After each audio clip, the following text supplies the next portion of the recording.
sugar, grab your coat and hat. We're heading to the movies now, imagine that. Popcorn's popping, got my soda too. The lights are dimming down just for me and you. Oh, the movie's about to begin. So grab your snacks and bring your friends. Sit back, relax, let the reel spin. We're gonna laugh and dream till the credits roll in. The candy's sweet, the scream so wide. Scoot a little closer, baby, right by my side. The trailers roll on the magic's near. We'll hold hands and giggle when the monsters appear. Oh, the movie's about to begin. So grab your snacks and bring your friend. Sit back, relax, let the reel spin. We're gonna laugh and dream.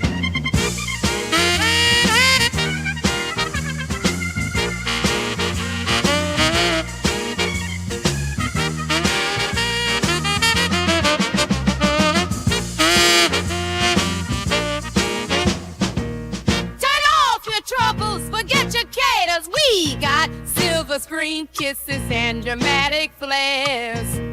When the hero's in danger, We'll shout, hooray! And when the lights come up, we'll be floating away. Yeah, the movie's about to begin. So hush your voice and tuck your chin. Feel that magic deep within. We'll be starry-eyed lovers when the credits roll in. So hush now, darling, the lights roll dim. The show's about to start. Let the fun begin.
Flix Talkers, welcome to the chat.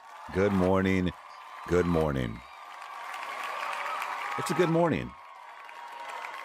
Every morning that you wake up is a good morning. Good morning. Good morning.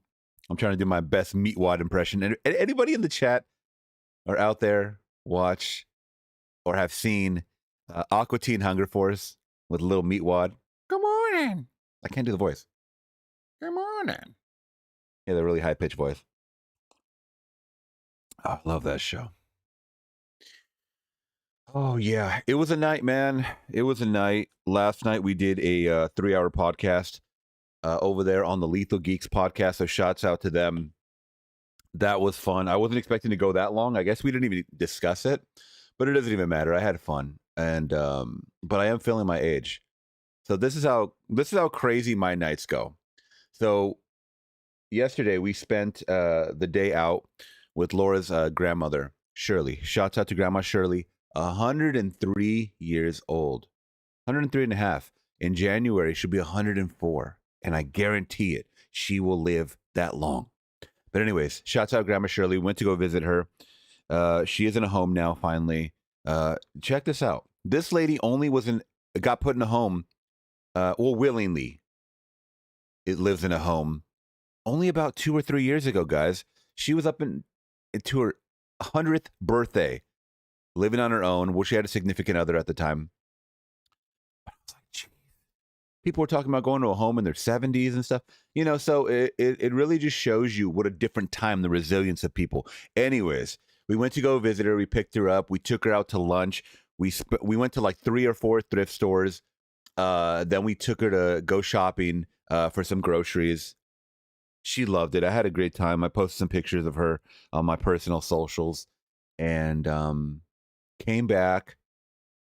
We were craving some pizza. We grabbed a pizza and scarfed down a couple of slices, jumped on the live stream, did a guest podcast over there at the Lethal Geeks podcast. We talked Man of Steel. We talked Superman 2025. We talked about the state of movies. We talked about what my whole journey, what got me into movies, like literally like from my upbringing, children and all that. I mean, me as a child, I should say, not children.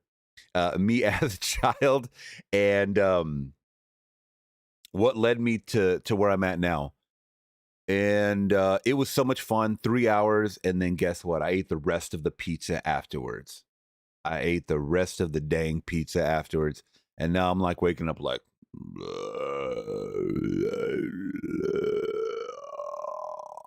so that's where I'm at right now. Yes, Flix did get pizza with pineapple. I did. I absolutely did. I have to. I usually go pineapple jalapeno depending on how I'm feeling. But I wasn't feeling the jalapeno last night, so just went sausage and pineapple. We did a half and half. Laura ended up getting the works. She likes all the veggie works and stuff like that. I like veggies too, but some I don't. Some I definitely don't. Well, good morning, chat. So first of all, we have Edward in the building. What's up, Edward? Edward, it's been a while, my friend. Shock news of the week, in my opinion. Tina Romero, George's daughter, did a zombie movie, Queen of the Dead, trailer released the other day. We watched it. We watched it on stream, buddy. You could have watched it with us. You got to jump in. Tuesdays, Thursdays, and Sundays, we go live, man. Anything new or that recently came out, I try to review. We watched it. I think we had some good positive thoughts about it, other than it looked very low budget with the makeup. The makeup wasn't the greatest, but you know what? Shouts out to her for following in her father's footsteps. We got Jonathan Sanko. Good morning, my friend. Sebastian, good morning. Eric Patterson, good morning, good morning. Eric said he watched my guest spot yesterday. Thank you. And thank you to everybody that was there. I didn't see you in there, Eric, but I wasn't really watching the chat. I know JT was in there. He donated. Amanda was in there as well. There was a good amount of people watching. I will say that. And I hope more people watch the replay. Let's see. Sebastian is asking me better movie, first Halloween or first Nightmare on Elm Street? That's a tough one. That is a tough one, as I see that some theaters are re-releasing the Nightmare on Elm Street series, and I heard they're going to do that for Halloween. I think they're going to re-release Halloween 2, and then Halloween 4, I believe, in theaters. Someone just posted that on Twitter. And then I saw at the, it's probably like at one of these art houses or something, but I know the Alamo Draft House in LA, they did the whole, in 4K, the whole release of Nightmare on Elm Street, the franchise. You can watch every single movie, like every night or something like that. Some girl was posting that she was watching, Freddy's Dead on this night and then Wes Craven's New Nightmare the next day. I'm like, what? That is awesome. I live only like an hour away from the Alamo Draft House too, so I could have went, but I didn't know anything about it. Sean in the building. What's up, Sean? Never saw Aqua Teen. Okay, no problem.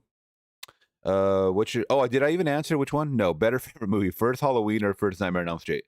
I'm gonna say, God, that's tough.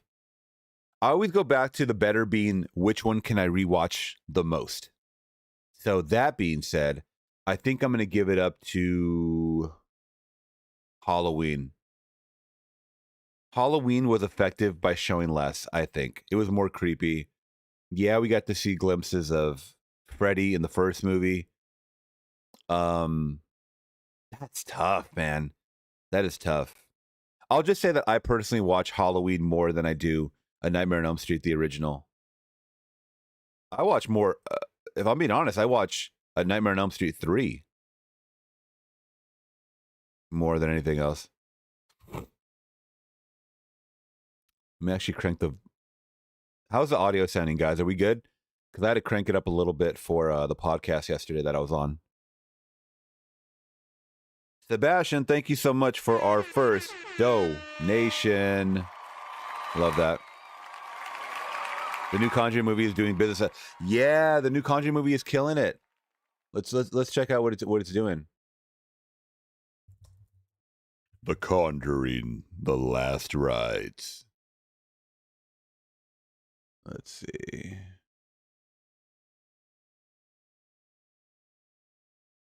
Damn. Now this is what the F I'm talking about. This is what the F I'm talking about. The Conjuring Last Rites sets up a potential franchise-wide threat. Oh, see, this is what happens when y'all start making money. They never should have gave you money.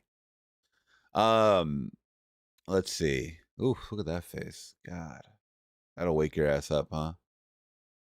Does it say how much they've made so far? I thought I saw 350 million.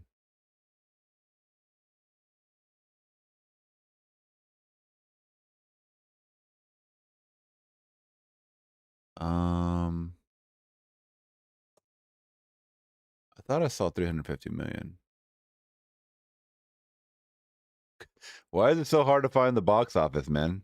Here we go. Jesus Christ. Y'all want me to read a fucking novel over here? Let's see. Oh, I want to see how much. Okay, let's talk about movie numbers, guys. All right. Let's see.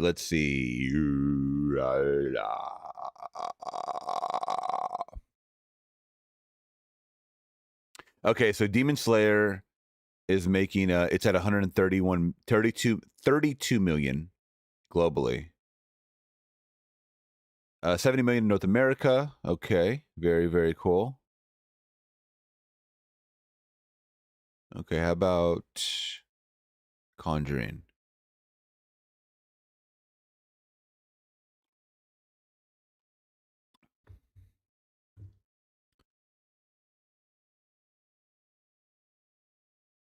Did they biff me? They fucking biffed me, man. Oh, I guess this is it right here. The Conjuring rights communes with 330 million. And that's fantastic because I think they had a budget of, what, 40 million or something like that? I want to say. Sorry, guys. I'm not that sharp right now. I want to say it had to be less than 50. Come on now. 55. 55. Girlfriend's age, 55. What's your name? 55. 55 million. They made 330 million. Now that is a win. That is a win. That is what we call a win, folks. Shouts out to them.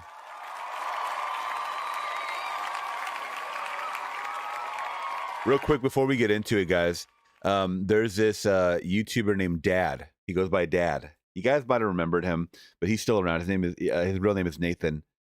But he has about 500,000 subs, and he's doing a 24-hour dance stream to raise money for a film that he's trying to do. And he's on hour 19 and 43 minutes. I gotta hear this. Can y'all dance for 24 hours?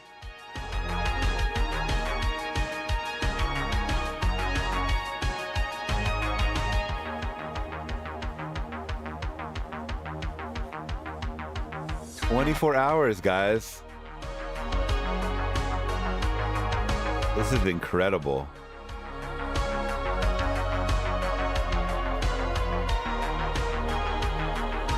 This guy's older than me, too. So give it up. Give it up for Dad. That's awesome. All right, very good.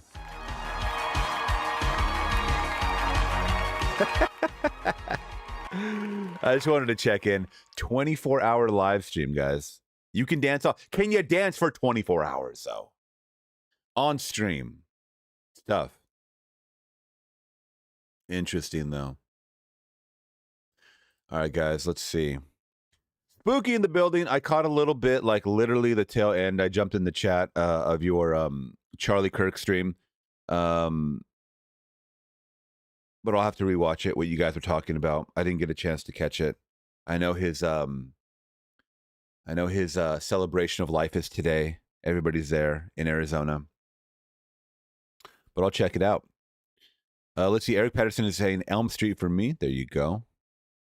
Cleon is saying Halloween is a better movie. Eric is saying you heard, God's covering, heard, and Universal has put in a bid to buy Warner Brothers. Yeah, we talked about that last night. Yeah, if you were watching the stream last night, guys, my guest appearance over there on the Lethal Geeks podcast, we talked about everything that could be happening possibly with Netflix buying Warner Brothers. They were talking about it possibly restoring the Zack Snyderverse, which I talked about that I really loved Man of Steel so much that I ended up getting the next two installments, which is Batman v Superman Ultimate Edition and Zack Snyder's Justice League, which I didn't realize was fucking 4 hours long. What did I sign up for, guys? I don't know. I think they said 4 hours. Hopefully it's not longer. But yeah. I mean, yeah, I could see it. Guys, this is a real possibility that we're living in. This is a real possibility that we're living in. Every time people think that these aren't possibilities, it ends up happening, man. It ends up happening. So please expect it. Netflix is on the up and up. I know only like a couple of years ago they become financial. They've kind of been in the red their whole life since fruition, Netflix. Now they're doing like the biggest original content. They're buying the biggest original content, putting it on their platform. Now they're live streaming. They have the most subs. We got to look it up. They got to have the most subs out of all of the streamers. They have to. Let's see.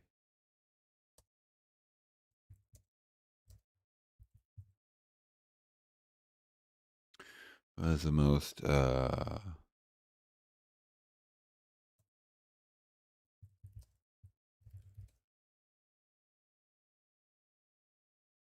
on, show me a fucking pie chart. I'm an idiot. Show me a pie chart. Here we go. No, for 2024. Let's do this. Come on. Come on. Okay, here we go. Because I'm a dummy. And y'all are dummies too. So let's see. So at the end of 2024, Netflix is a dominator. Amazon Prime is up there. I guarantee it because everybody has Amazon, the service as far as like Amazon.com, right? So that just comes with Amazon Prime, and I think that's why most people know about Amazon Prime. If Amazon.com was not a thing, Amazon Prime would not be a thing. As far as if they just had Amazon Prime out there as a streamer, no one would know what to do with this. They really wouldn't. Hulu and Hulu Live is up there, 41%. Hulu, Disney are going to be up there because they're now one. Let's see. Disney was like failing for a while. Now they're back on the up and up, I think, because they bought out everybody else. Peacock, Paramount Plus, Tubi. Isn't that crazy? I mean, when people were saying, because I think there was also a bidding war. Paramount was trying to put in a bid for Warner Brothers. But look at the view. Paramount Plus is too new. They're too new, and they don't have enough money, I don't think. I think Netflix, if they have some kind of bidding war, I think they're going to offer more than what Warner Brothers is even asking if it becomes a bidding war between Paramount and somebody else, possibly. YouTube, ESPN. I think ESPN just got bought out by Disney too, right? Yeah, there you go. Oh, and once again, I should mention, this is just a survey. No, I guess I effed that up. It's a survey. It's kind of hard to find, I guess. The most platforms. Oh, here's one. U.S. subscriber. This is from 2027. This is in the future. So if you want to live in the future, guys, here we go, right here. There's 102 subscribers in Prime Video. Netflix 69. I don't know what to trust.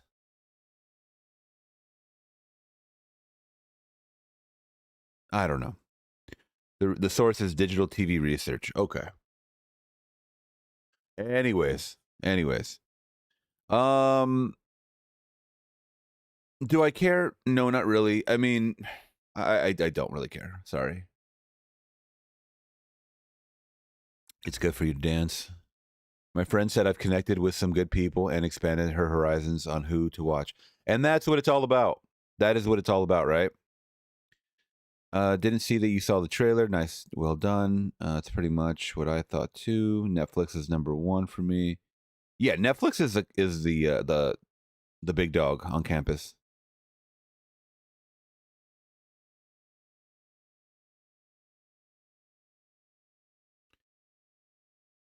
Dare I ask, did you watch the Good Boy trailer? Boy, come on. Yes, I was a good boy and watched that. I watched it when it came out like 2 weeks ago, whatever it was. I know they've had trailers since then, like they've had new trailers since then, but I haven't watched those follow-up trailers. At this time, in this point in my life, I'm watching the least amount of trailers. And it's not because movies suck, it's just that I want to be more surprised. You know what I mean? So let's get into our request, guys. Once again, thank you so much, Sebastian. Sebastian's going to start the music. Hopefully you picked a good song. If not, you are banned. You are banned from my platform. Because today's Sunday, and I'm trying to wake up with some good music. And if you ain't doing that for me, brother, then you don't know me. You don't know me anymore. There we go. That is what I'm talking about. You get to stay, buddy. Sebastian gets to stay. We got to do like some kind of like a American Idol like type of thing where if someone plays a weak ass song, you go, no, X. You get the X. So what's the one? Is it America's Got Talent, or I don't know which one gets the X? You hit that little buzzer. Get the fuck out of here. I don't mind being mean to people. Oh, what I was thinking about too, guys, for members only. Because last night I jumped on a stream and we had Sebastian, thank you so much for that generous donation again. They had me on StreamYard. And I was like, why don't I do a members only with a StreamYard where I can give you guys the link and you guys can jump in the chat with me. I mean, I'm sorry, jump on stream with me, either audio or video. And we could just yuck it up. Why not? Would that be an interesting stream? Kind of like a live stream like this, but you guys can be talking or you guys can be just whatever you guys want to be doing, you know? I think that might be kind of cool. Yeah, spooky. That'd be fun too. Yeah, you guys could talk. You guys could just. Sometimes it's a little easier to get. I know for me, it's easier to just say my thoughts than type them out. You know, be a little more interactive. I'm just trying to set up a good day. Yeah, maybe I'll ask the members like, what's a good day to live stream? Oh, and thank you to everybody that checked out my new Twilight Zone episodes 19 and 20. I was planning on dropping it today, but I was like, I don't want it to conflict too much with my live stream. So how about let's drop it yesterday? So people are feeling the Twilight Zone episodes, guys. I don't know what else to say. Like, I'm really trying to edit all my video reactions, but people are loving the Twilight Zones. So I'm trying to really embrace that. Welcome all the new people. And some of our news stories are hitting, guys. The Charlie Sheen one is going crazy. The one about the fight that happened at the Demon Slayer showing is going brazy. Brazy, like way more than my movie views get sometimes. And I want to do the videos that you guys are watching, obviously. So keep them coming. I mean, if you guys have any more ideas for crazy stories, oh, these guys just shouted me out. These guys just shouted me out on Twitter. these are good guys. These are good guys. And you know what? I knew it right away. When I jumped into their stream, it's 3 guys, by the way. I don't remember the names. I'm sorry. But it's 3 guys. I remember Raw Talks. That's it. Because that's an easy one to remember. I think it's Raw Talks, Charles, and Castillo. Could be wrong. But if I'm right, then damn, I'm good. I have a bad memory. And we're all around the same age, I believe. But I could just, you just feel it. You jump into a panel, and I rarely do panels anymore because everybody's screaming on top of each other. It just becomes a little bit disorienting sometimes. And I was like, these guys got it, man. Like, they got a good flavor going on. They got a good, banter going on. But they just gave me a shout out 2 minutes ago. Let's see. Big shouts out to Flix Talk for an awesome time last night. Lethal Geeks podcast. We absolutely love diving into your epic Man of Steel reaction. Thank you so much. Oh, they wrote a lot. And getting your thoughts on the current direction of DC Studios. Yeah, and this is someone that didn't know anything about anything when it comes to DC. Now, I want to dive deeper into DC. Open invite to come back and team up anytime, all day. You already know what it is.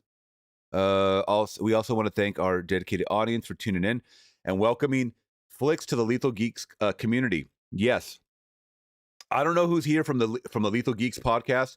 But let me know if you guys found me that way. I know some of our Flix talkers jumped over there. Like I said, Amanda, JT jumped in there. Eric said he was in there as well. Let's see. Important update. We will be taking this is where I got a little not weirded out, but like I was a fly on the wall because they were announcing that this was like their last live stream for about 6 months. They're going to take a hiatus.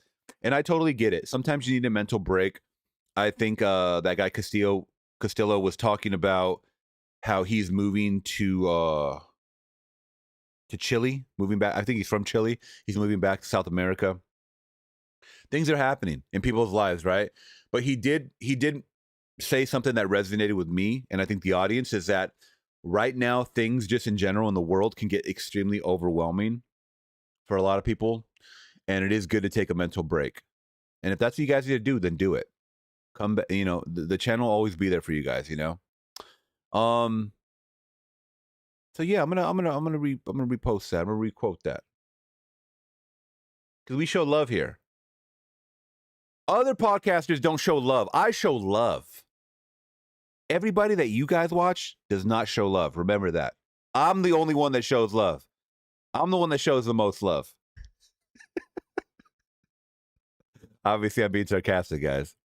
Don't follow anybody else. Just follow me. Unsubscribe to everybody else except for me. I show love. I'm kidding. All right. Thank y'all so much for the warm welcoming. I wish y'all the best in the future. And would love to collab again. There it is, guys. There it is. We show love. It's Love Day. If you got love to give, if you guys got love to show,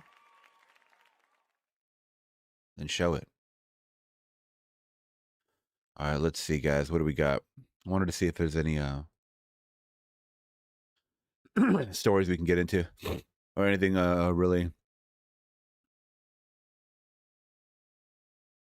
Okay, let's talk about this. This is movie related, and then we'll get to your next request. Now, this is interesting, and I don't really know what to make of it, guys. But it was just announced that Christopher Nolan was elected the president of Directors Guild of America. I don't know what that is. I don't know what that means. I don't know what he can do now that he couldn't do before. But I will say Christopher Nolan is fantastic at what he does. We were just talking about him last night. He was part of Man of Steel. He did the story. Or, I'm sorry, he produced it. But he did a lot of behind-the-scenes work with these guys. So now he's helming the reins of the union as next round of TV and film contract negotiations loom. So let's get a little bit of glimpse of what this all means. So Christopher Nolan has been elected president of the Directors Guild of America, taking over the reins as the union prepares for upcoming negotiations with major studios. Maybe like in the same role of somewhat of what James Gunn did, possibly over at DC now. By the way, my thing didn't focus in. Autofocus, focus. There we go. Nolan, an Oscar winner and one of the most successful helmers of this generation. I will say this. Nolan is definitely like in my top 5 directors of all time, for sure. Okay.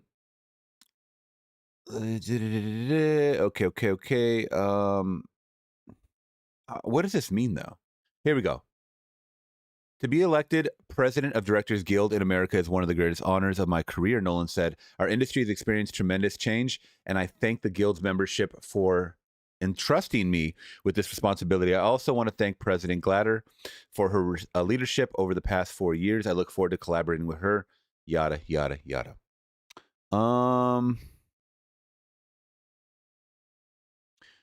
In negotiations, the union has focused on expanding foreign streaming residuals. If tradition holds, the DGA will have initial conversations with an alliance for motion picture and television producers sometime by the early next year.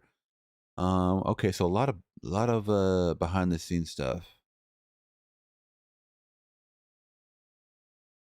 Okay, I'm gonna have to do the stupid man thing. I'm gonna have to chat GPT it.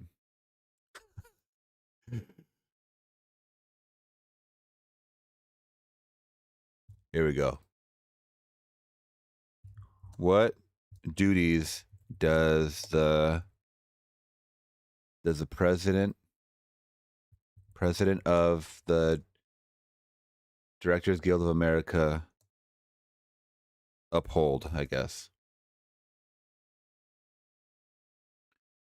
Okay, let's see here. Let's see the duties. Here are the duties. Get that duty for that booty.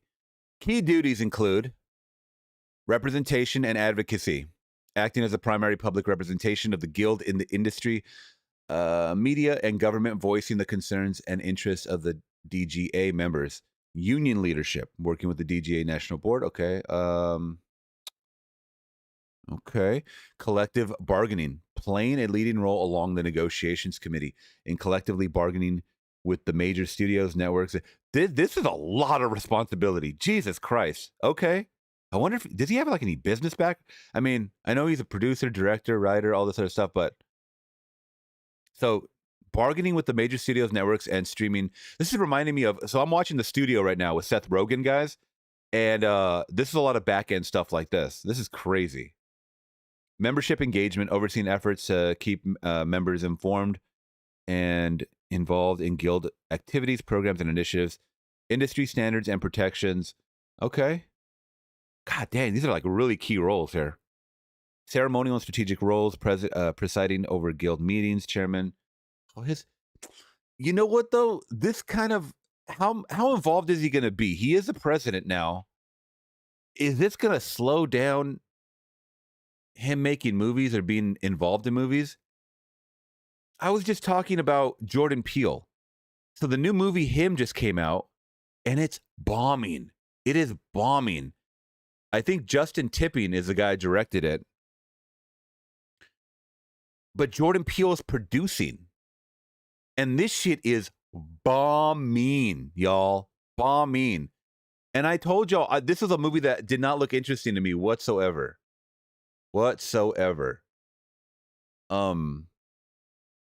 Hold on, let me do something real quick.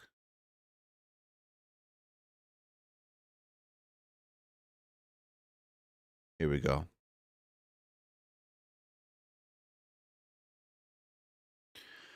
I mean, even the audience is not fucking with this. Actually, we should get to the comments. Marlon Wayans did come out and say something about this score. But going back, Jordan, why the fuck is Jordan Peele attaching his name to this shit? And they're pushing it. Look at the banner. Look at the banner. Produced by Jordan Peele. Where the fuck is the director's name? The director's name ain't even up there. They are banking off of these names of very qualified and successful people. Jordan Peele. Bro, go back to directing movies. I don't want to see you executive produce anymore. I don't. Nobody wants to see you do this shit. Nobody wants to see you do Twilight Zone 2023 or whatever. No one wants to see that. And it's sad that I read that he has no script ready for the next movie. What? What the fuck have you been doing? Sitting on your hands? Bro, you had a successful run. You had a trilogy going. Now you're just going to pause it? Come on, man. Are you really getting that comfortable? Stop it. The fan, and I'm obviously speaking as a passionate fan. I still have people on Twitter telling me, no, when he comes back, he's the GOAT. Guys, if you leave too long, they fucking forget about you. That's how it goes in the world. I don't know what world people live in, but this goes for everybody. This applies for everybody. If you stop doing what you're good at, what you're best at, the world forgets about you. You know what I mean? And I don't want it to be like that. I'm just telling you what it is. Marlon's a great actor, too. He's also someone that's a really great actor, great director. I'm sorry, I don't even know if he's a director. I know he directs with, maybe his older brother's a director. I don't know if he's a director himself, but I know he is behind the camera as well, in some way, shape, or form. But he did go on social media. I kind of wanted to see, oh, there's Jordan Peele right there. I wanted to see the Instagram post. I mean, here it is right here, but is it? Yeah, here we go. Okay, so this is what he posted. So his whole thing was that, guys, don't listen to Rotten Tomatoes because look what they said about White Chicks. Motherfucker, yo, you want to go there? White Chicks was not a good movie, meaning that it was not a good overall movie for the masses, like critics to understand. Was it a funny movie? Fuck yeah, it was. It was fucking funny as shit. Did anybody believe that 2 6-foot black men that didn't even look like white women could work as a 100% movie? No. Spooky, you're not getting what I'm saying. Yeah, it's legendary, meaning that it has rewatchable value, but this movie makes no fucking sense whatsoever. Marlon Wayans and his brother Sean Wayans are watching these 2 white girls that get injured that don't want to show up. So what's their first idea? Is to pose as them, because that makes sense. It never made sense. It never made sense. Is it a cult classic now? Of course it is.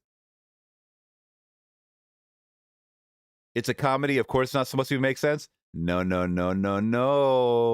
Don't tell me that, because a lot of comedies do make sense.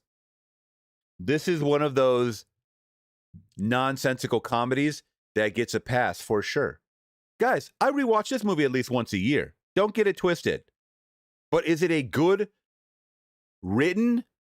Is it a good overall movie that's going to win a fucking Oscar? No. And that's what differentiates these kind of movies from Oscar award-winning movies. So was I expecting this score to be low? Hell yeah. Hell yes. So he puts this up as an example, basically saying, don't believe the critics. Another one. This is a parody hood movie, guy. Like, dude, do I love this movie? Yes, it's one of the best parody movies that we have of all time. And it's one of the only ones that focuses on hood. I think it's the only one that focuses on hood movies. The only one. Don't Be a Menace. Menace to Society, South Central, Boys in the Hood, Dead Presidents it makes fun of. It makes fun of all the stereotypes of growing up in the hood. If you've ever grown up in the hood, it shows you all the stereotypes of that. And it nails it. These guys are great directors. I'm not taking any of that away from them. Obviously, in this instance, 80% loved it, right? Scary Movie 2.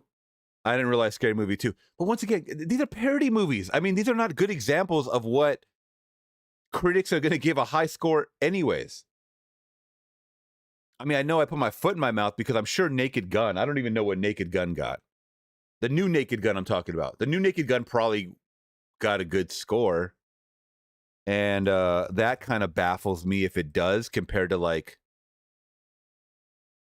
Yeah, The Naked Gun got 88%.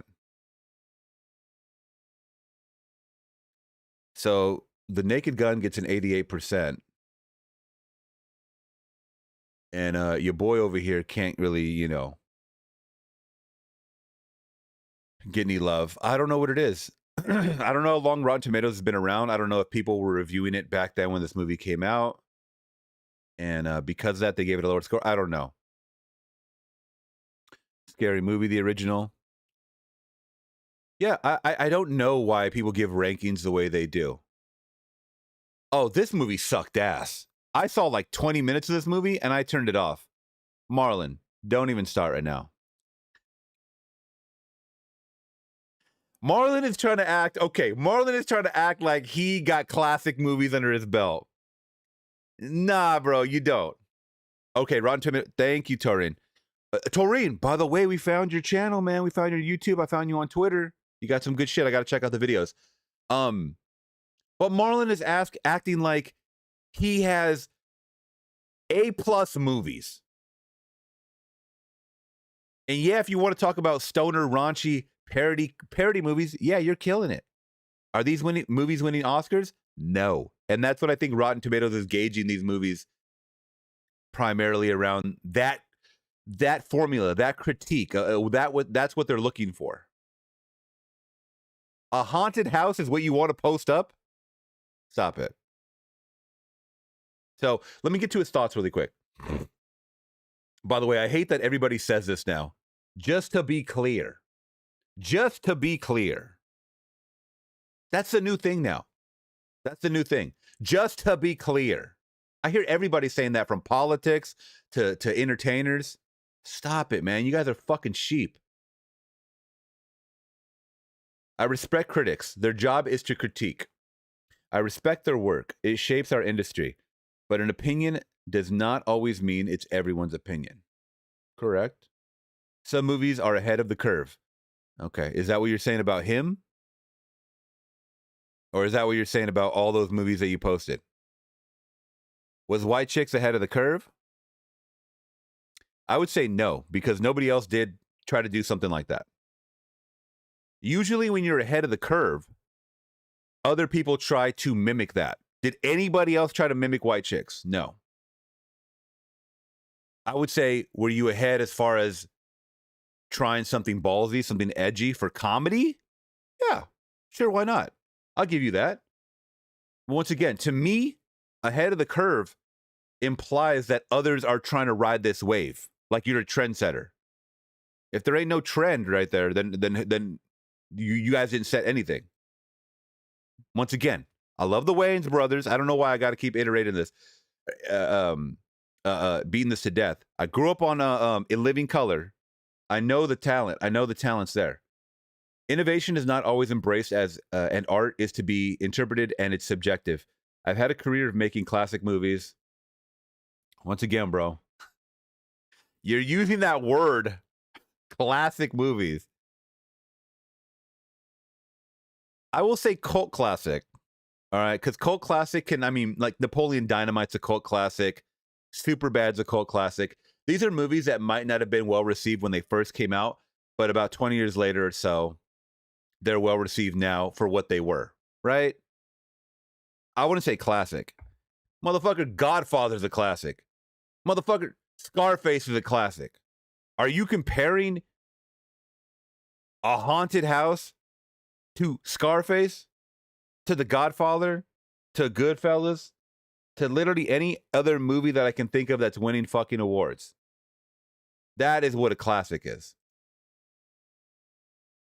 I've had a career of making classic movies that weren't critically received, and those movies went on to be classics. Once again, cult classic. It's two different things. So don't take anyone's opinion. Just go see it for yourself. Love to all. Him is now in theaters. There you go. You know what? I give it up to him because I think he might have been a little, feeling a certain type of way in that moment when he saw that score. He's also promoting a movie. And what I do agree is that opinions are opinions, and they're right to those that are giving them, right? They don't necessarily have to be your opinion. But if you do see the movie, this movie that he's promoting, and you do share that same opinion with the critics, And there you go. At least you know that you saw it for yourself and you can agree with the general critics or audience or whatever it is. You know what I mean? I want movies to succeed, but if they don't look interesting to me and then they flop, I'm not surprised. Yeah, my pops used to say that. Opinions are like assholes. Everyone has one and they all stink. All right, let's see what the chat is saying, because I want to get into this before we get into another song. What's up, Pedro? Welcome. Presidents of Directors Guild have the license to kill. What? What do you mean, like to kill a movie? Hey, ChatGPT helps with my kids' homework. Okay, I do stupid man thing. Hey, you're supposed to be the ChatGPT. Okay, don't let the AI take care of your kids. What are you doing? I had a long discussion with my mother-in-law last night about all this stuff on the way home, on the drive home. We were talking about AI and stuff, and is it helping people? Or is it helping people to be smarter, or is it helping people to be dumber? I said the latter, but yeah. Daniel in the building. The mission of the Directors Guild of America, DGA, is to protect the legal and artistic rights of directors and members of the directorial team. Advocate for creative freedom. I like that. I do like that.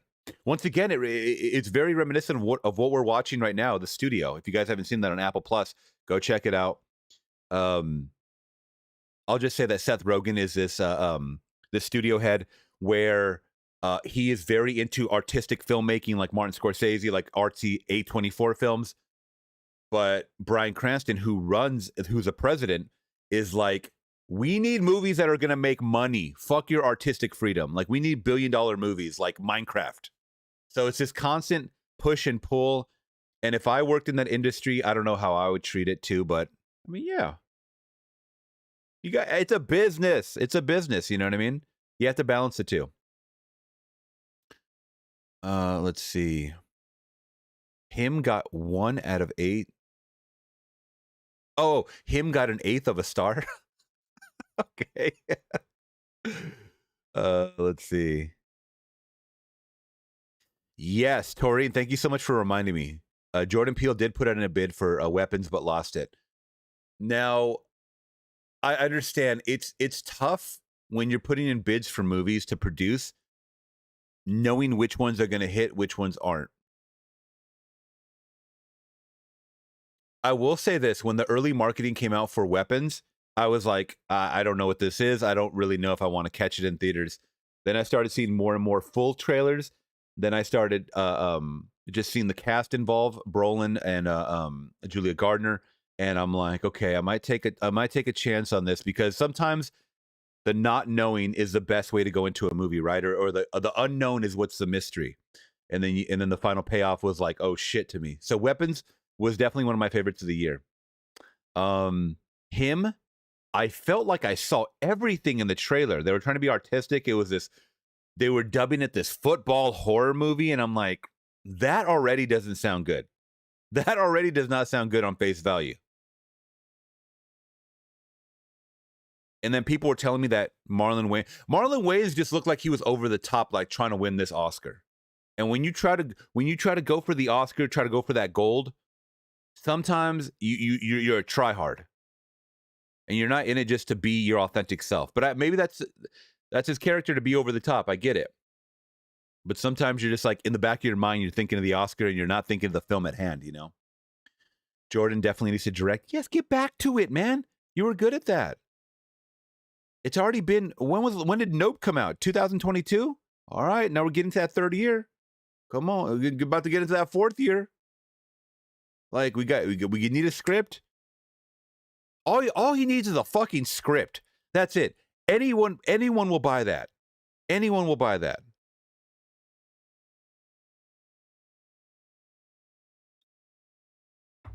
Glinzer in the building. What's up, Glinzer? Haven't seen you in a minute.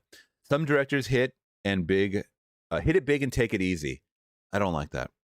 In 1984 to 1997, Cameron did Terminator, Aliens, Abyss, T2, True Lies, and Titanic. All of those that you named are certified bangers. Those are all 5 out of 5 movies to me. Well, except for Abyss. I have not seen Abyss, but I'm sure it's fantastic. All of those are 5 out of 5s for me, besides The Abyss, which I haven't seen. Then he waited until 2009 and 2022 to give us 2 Avatars. Yeah, but look at how long it took the process to make Avatar. Jordan Peele ain't making Avatar, bro. Once again, unless there's a comparison, I don't want to hear it. You mean the Hiltons? What did I say? Let's see.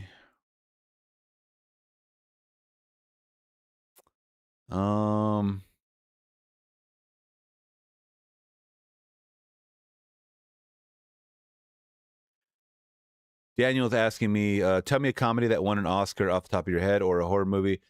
None that I can think of. No, I know that the Oscars are biased. They may recognize, like recently with The Substance or something like that, but that's because they have big names in it.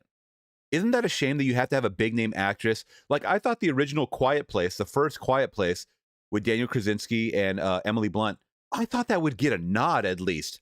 No, bye. You're a horror movie. Sorry, bye. Creatures, bye.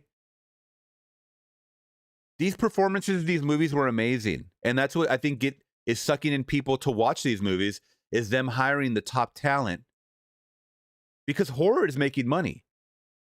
Main reason? The budgets are so low. The budgets are so low. The return is crazy.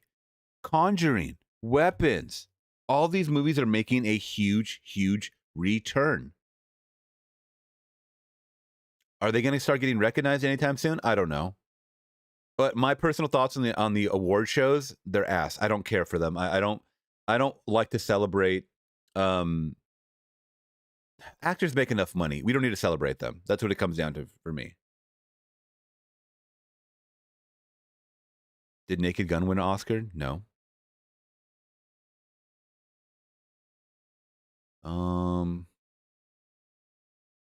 Comedy is dead nowadays. I mean, it certainly can't be made in the same fashion as 20 to 30 years ago. Let's see. Dave, look up Requiem for a Dream and Respect, 2 movies he was in where he was not doing his usual shtick. Oh yeah, Requiem for a Dream is one of my favorite Aronofsky films. Don't get it twisted. I know his body of work. That's why I'm saying, like, Marlon and I get it. He was trying to step into the serious realm, and then he went back to comedy. I think their bread and butter, the Wayans brothers, is directing. When was the last time you saw Shawn Wayans in front of the camera? When? Marlon wants to be the star, and I get it. It's taken him a little longer than usual. I had this clip where it was like an unearthed clip of him trying to be Richard. Like, he was, he filmed a scene for the Richard Pryor biopic. Did anybody see that? Look up Marlon Wayans Richard Pryor biopic. It didn't come to fruition. The movie didn't. I would have loved to see Richard Pryor as a biopic. But by Marlon Wayans, I don't know. I got to see who else was possibly they were scouting. But I know the guy can act, but I feel like his bread and butter. This is the thing. We all can do a million things, right? But what are we good at? We're only good at a handful of things, right? So stop cluttering your mind. Stick to that narrow path, and let's focus on what we're good at. You got to find your strengths, right?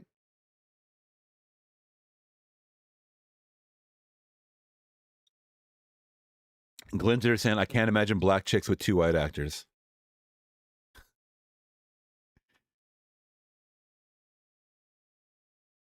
Let's see. No interest in football or any other movie about football. It's no mark or quality of the movie, just the subject matter. Okay. I forget how to do averages, so I help because teachers don't do notes like I used to growing up. Mr. Cool in the building. Yeah, I know there's this whole thing about oh, and I heard they're not holding back kids anymore. Is that true? If a kid fails every single class, they're not holding them back? When did they stop doing that? So they're just passing kids. Was that part of the, did we talk about that? Was that part of the No Kid Left Behind Act or whatever? You better hold those kids back and teach them. I remember seeing all these TikToks of teachers talking about how they have high school students that have a 4th grade, 5th grade reading level. That is absurd. That is absurd. And I'm not blaming the teachers. I'm one of those, I am not blaming the teachers. I am blaming the administration for passing these kids. I'm blaming the parents as well. Parents, you know your kid is dumb. Help them. Help them. They're screaming in their brain. You think these kids want to be stupid? You think they want to have learning disabilities? Help your fucking child. Why is it up to the teacher to raise your child? No. You do it. I don't have kids myself, but come on, that seems like a no-brainer.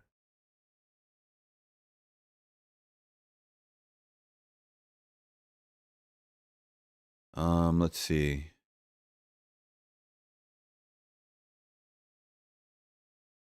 Silence of the Lambs is the only horror I can think that has one Best Picture. See, but this is where we differ. I don't even consider Silence of the Lambs a horror movie. I don't. It's a thriller, if anything.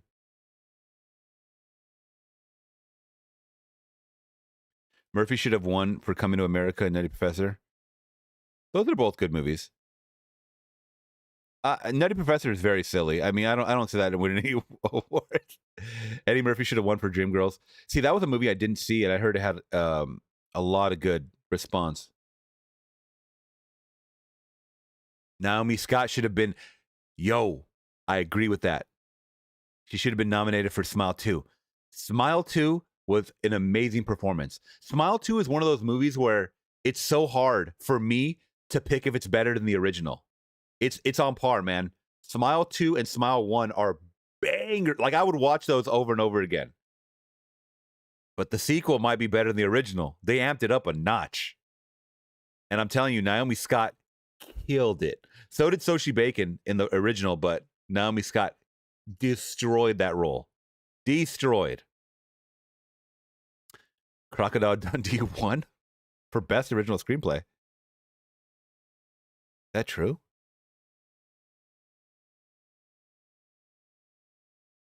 Okay, guys. Let's get into some music.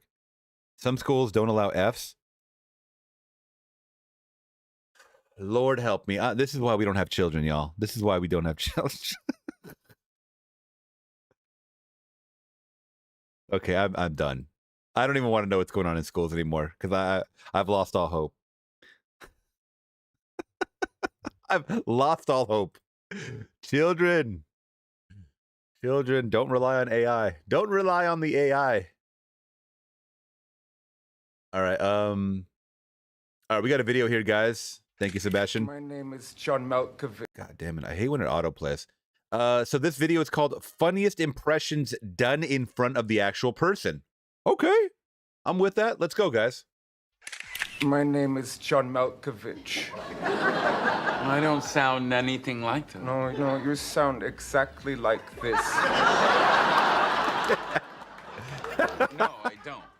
Yes, you do. Oh, no. This Nick is calm and stealthy like a ninja warrior. He's good at this. Whereas this Nick is an exaggerated, screaming psychopath who really just I like when he goes, that's high praise. doesn't exist. That's high praise. I'm Kevin Hart, right, in high school. Okay, yeah. Hey, everybody, hey, girl. Bro, go somewhere else. That is a terrible impression. Hey, girl. No, she ain't hear me. She ain't hear me. Hey, what's up, man? No, he ain't seen me. Did he drop the N-bomb? I mean, I guess, I don't know. Are Samoans black? I don't know. I don't even know anymore. We're all just like, I'm to the agreement of Theo Vaughn. Theo Vaughn, the comedian. He's like, in 20 years, everybody's going to be beige. It doesn't even matter. Hey, what's up, man? No, he ain't seen me. Come on. Oh, come on. Hey, Miss Johnson. Yeah. I'm gonna do good on that test. Yeah. Yes. We never even got to the answer, but I don't care because I love that. Hey, girl. Oh yeah, Rock gets a pass. Okay, he is half black. Stay tuned for more of the Sammy Davis Jr. tribute, honoring the one heavyweight I would never. Oh no, guys. Oh no. Eddie Murphy's gonna roast him? Never dare step into the ring with. Sammy, you're a true undefeated champ. Oh, wait.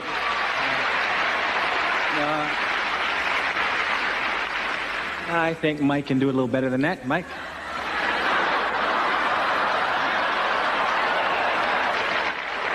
Okay, I'm gonna attempt to read this. This may be disastrous. Okay. Stay tuned for more of the Sammy Davis Jr. tribute, honoring the one heavyweight I would never dare step into the ring with. Sammy, you are truly the undefeated champion.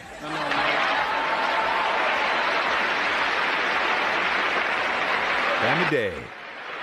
The producers of the show was hoping you'd have a little more feeling, more Mike, a little bit more Mike Tyson, more Mike Tysonisms, like, hello, ladies and gentlemen, Sammy and I would like. Oh yeah, do something. A little bit. By the way, guys, Cape Fear reaction is now up on Patreon. It'll be coming soon to YouTube. Amazing De Niro performance. What if you do got me boxed in? I'm not gonna put you down. Moving face to face, yeah. But I will not hesitate. Why does he sound like a Puerto Rican? He sounds like some kind of a Cuban or Puerto Rican. Not for a second. That's my... No, I don't like that. A few moments later. I mean, I haven't, it's like, I feel like I wouldn't be able to do it until I met you, but I have. Do you want me to do it? You can't. Go, try. Go. So, welcome back.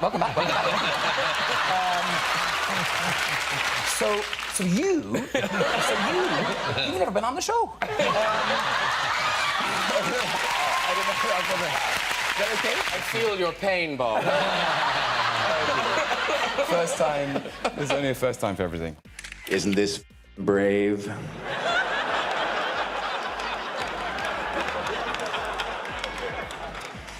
Another day, another $50,000. That's a pretty good impression. I hate Kevin Spacey, but that's a pretty good impression. No, Jack said the one thing about Nichols is he's a comic. The bastard's always laughing. It's like working with a damn clown in a director's chair. And I'm curious if you could just walk me through a little bit about what it takes to be Dwayne Johnson. Oh, I'm glad you asked that question. First of all, you're Kathleen from Screen Junkies, right? I never forget a face, I never forget a thing. My mind's like a steel trap. I wake up at 5 a.m. and do 27,000 rip curls, bleed, blood, sweat, tears. That's the approach that I take to life. That's how I approach everything. Life is a delicious drink that you have to suck deep. There's no time like the present to enjoy your loved ones, your family, your things, that, the other thing. And then projects, I gotta go. Wow, that's good. But I've been doing Shaq for so long, I can tell you exactly what he's thinking right now. Oh, Jay Farrow is the king of impressions, so I already know this is gonna be a fire one. All my friends are saying mean things. Hurt my feelings. Shaq a big, strong man outside, but soft inside. Shaq hate bullies. Everyone is calling Shaq dumb, but Shaq not dumb. I have a doctorate. Charles is the dumb one. Charles the dumb one. Charles probably think doctorate is a girl doctor. Shaq a boy doctor.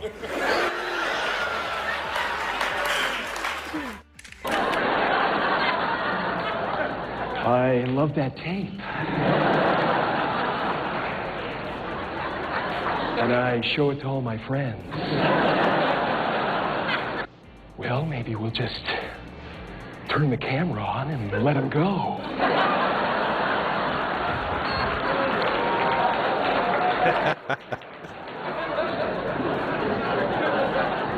I improvised for about 2 hours after that.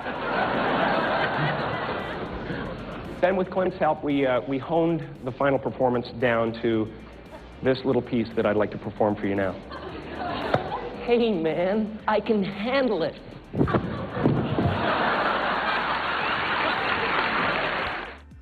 To teach all of you in this audience Al Pacino how to do the perfect Al Pacino impression in 3 easy steps. 1, where did it go? I call this step, where did it go? Because Al always seems to be looking for something that he's lost. Now, he doesn't necessarily know what it is, but he still can't find it. So, because you're all sitting, I'm going to sit and help you learn how to do this. So you have to start by searching for something that has gone missing.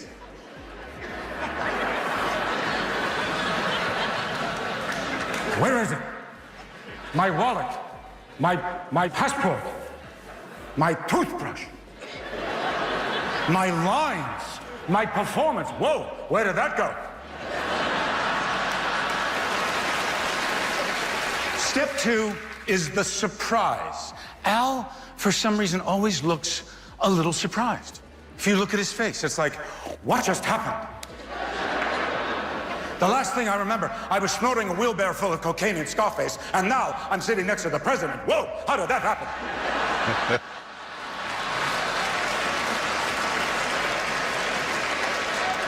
And then finally, step 3 is the huff. Whoa. Al seems to have a lot of air. He's got to get it out. Whoa. Hoo-ha. I blow it out, but it just comes right back in. Look. That's good. That was good. You get fucking. Okay. Jamie is, I'm telling you, watch In Living Color. I wish you could watch In Living Color episodes, man. This guy was the king of impressions, too. Hands off me. Oh, really? Every I'm a comic, so every time we do you get your fucking hand. Yeah, that's right. Yeah. Say it with me. No. I'll grab your hand and you play me. Yeah. Hey. You get your fucking hands off me. Oh, he didn't do like the voice though. He didn't do the voice. He just some of them did the voice, some of them did the mannerisms. That was great. That was Yes. That was very good, guys. Thank you so much for that. We appreciate that. Baby, you go with mama. Why don't you go with mama? He's crying.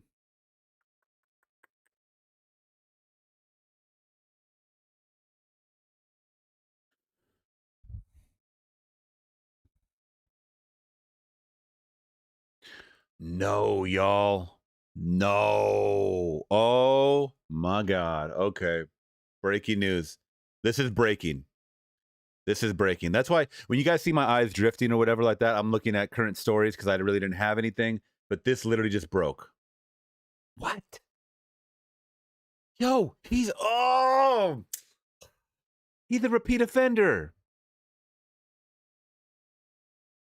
Guys, Gary Busey, 81, sentenced for groping woman at horror movie convention. Wait, is this an update? This might be an update because I think this already happened. Gary Busey was sentenced for his sexual offense case. Okay, so this is what we had talked about. Yeah, I'll say again. Okay, I think this is stemming from the convention that happened a couple years ago, 2022. The Buddy Holly story actor, 81, I haven't even seen that movie, but I remember him from so many other movies, received 2 years probation for groping a woman at a horror movie convention in 2022 in New Jersey. All right. Busey got a sentence from George. Okay, yada, yada, yada. Oh, Lord, this man is done. He looks so bad. So bad. He declined to speak at the hearing, telling the judge, I'm following my attorney's advice. Busey's attorney requested for the actor to only be fined, citing his age, health issues, and permanent residence in California. Wow. But the judge ultimately gave him 2 years probation due to a of the seriousness of the incident, as well as, I mean, yeah, you got to hold him still responsible. If you don't think that he's mentally well, do not have him go to these conventions, man. I'm surprised that this drug out so long. 3 years? Come on. She also ordered Busey to have no contact with the victim. Yikes.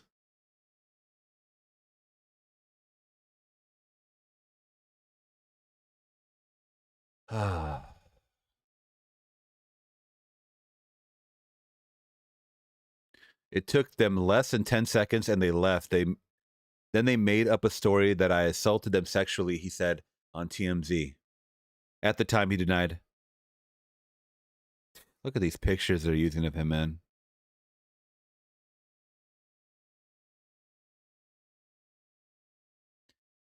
Ay, guys. Man. 81? Yeah, he's not in his full mental state.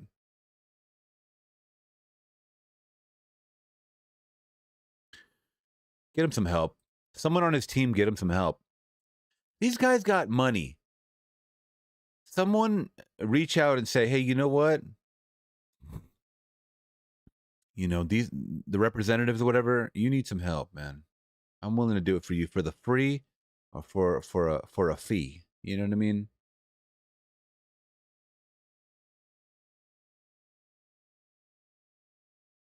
Oh, hell no.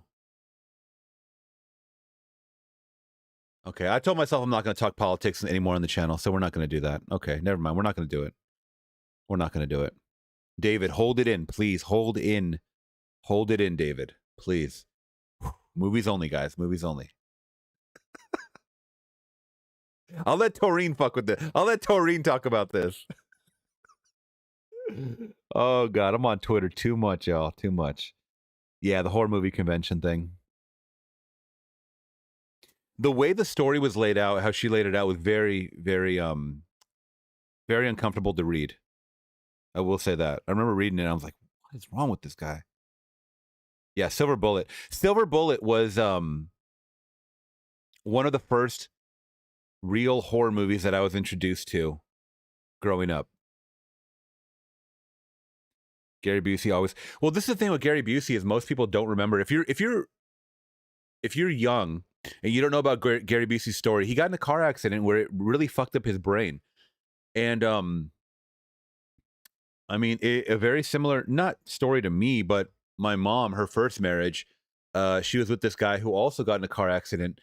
He messed up his brain. He had some brain impact, and he became a whole different person, very aggressive and, very scary. So they broke up. That happens. Oh, he was in a motorcycle accident? Thank you, Robert H. I wasn't really sure. I know he got some kind of vehicle or whatever, motor accident, but on the road. But guys, it's real. Sometimes a brain injury can change you 1,000%. 1,000%. And then it's like, where do we step in? Where do people step in to say, hey, you know what, this person is not fit to either act anymore or to be around general public? I don't know. Oh, well, this is kind of cool. Okay. Keanu Reeves apparently secretly married his longtime girlfriend, Alexandra Grant, and we wish him the absolute best. That's cool. So this doesn't get talked about enough. Everybody always talks about, Tom Cruise with Ana de Armas, and there's a 35-year age gap and stuff like that. And to my understanding, this woman, everybody was saying that this was his mom in the beginning. They were making fun of him. This is not his mom. This is now his wife. And they're around the same age. And everybody's like, yo, what is Keanu doing? Bro, let love be love, man. Let me look her up real quick. Keanu Reeves' wife. I believe they're the same age. Around the same age.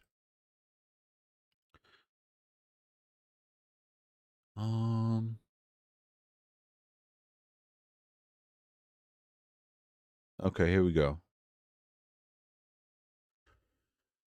Keanu Reeves' wife, Alexandra Grant, is 52 years old. And let's see, how old is he? So she's 52. He is 61. Some would say he's still rocking the cradle. Almost 10 years younger. But that is what we call age appropriate. Age appropriate, right? So shouts out to them. We love love. We love love, guys. All right, let's see. Gropey Busey is what they call him now. Get him some help. Stop making fun of him. Stop it, bro. Let's see. Mike Barrett in the building. The fact that he wasn't even wearing a helmet in the first place was crazy. Yeah, I mean, people didn't. Yeah, the rules were different back then. I mean, I learned at a young age. I wasn't riding motorcycles, but I was riding my BMX bikes, and I flipped my bike. My buddy crashed into my head, and long story short, the spoke. I'm sorry. The pedal, the metal pedal from his bike, sliced across my forehead. I have stitches all up here. You can still see. And a skin flap was hanging over, and just drenched in blood. My dad claims that he could see part of my skull. I don't know if that's true or not, but I got stitched up, and all because we didn't wear helmets. Nobody wore helmets back then, man. No one did it.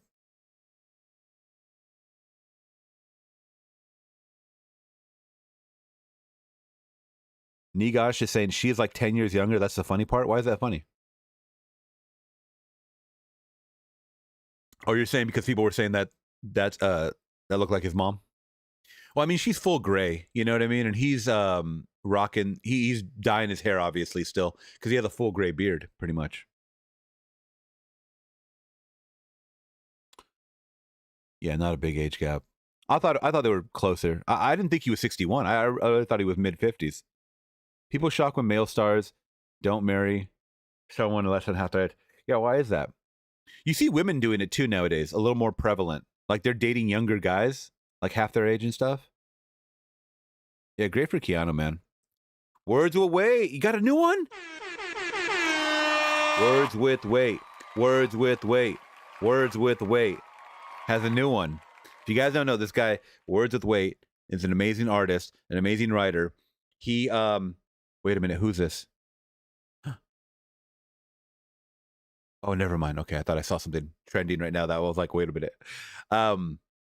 He's a writer, but he writes AI music, creates it, the visuals for it, does AI video and all that, and he puts his words on the screen for us. So we're going to check that out in 1 second. Thank you so much for that donation, my friend. Words with Weight, You Don't Know Me, blues remix. All right.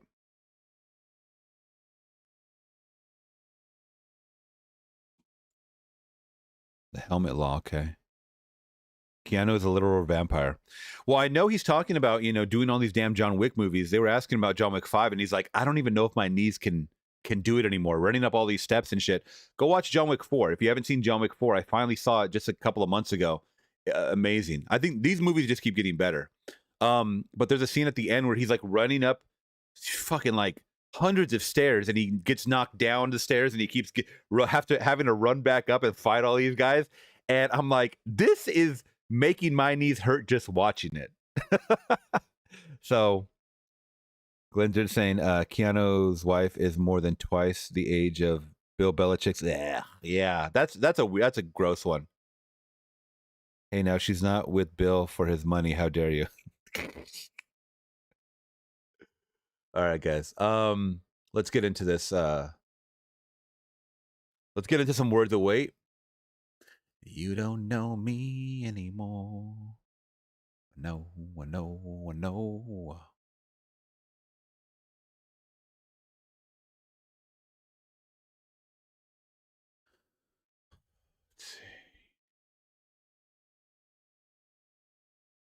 Is it on your main channel? Because something else came up.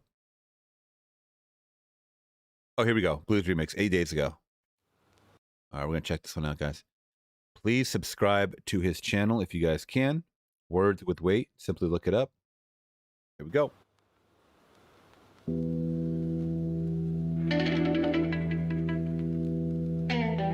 It's obvious you have no interest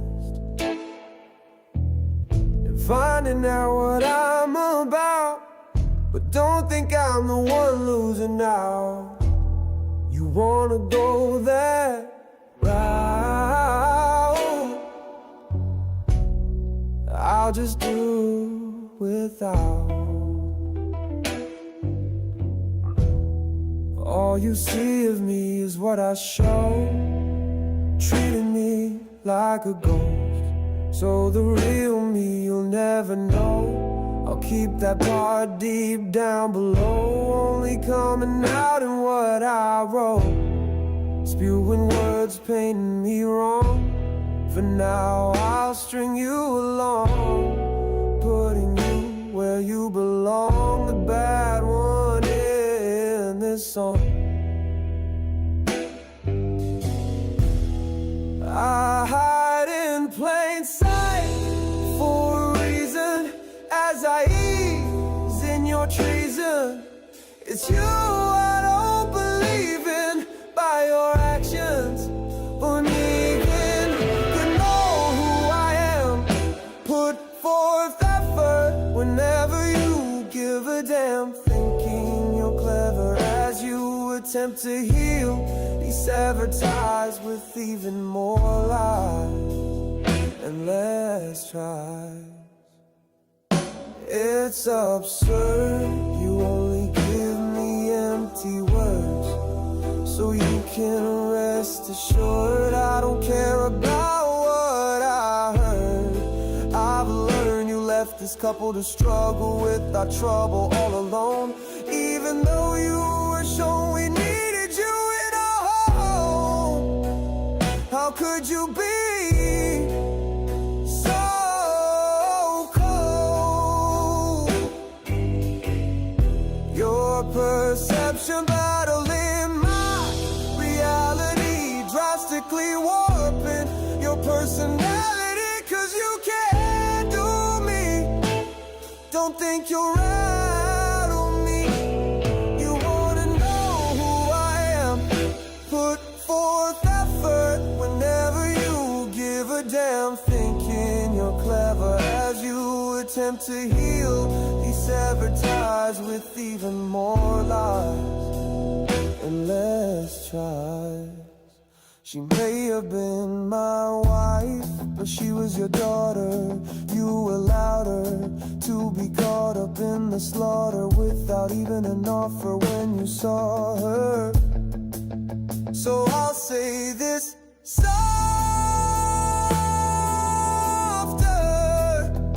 Family is supposed to be our strength, not a weakness.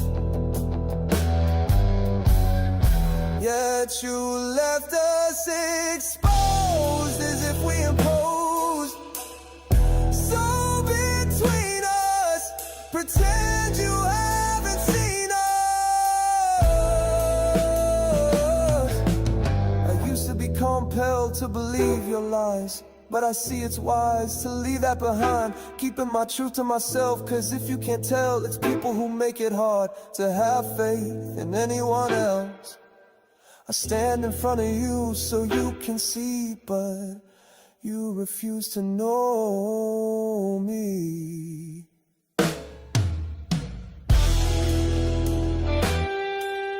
Oh, we got some video here.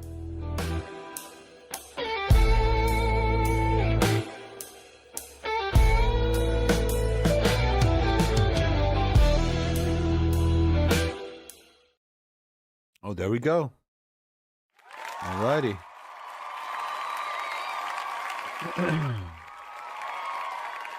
Very good, my friends. Words with Weight, You Don't Know Me Blues remix. All right, let's get into the next request, which is Torian's first request. We got some Brandy Tomorrow. There we go.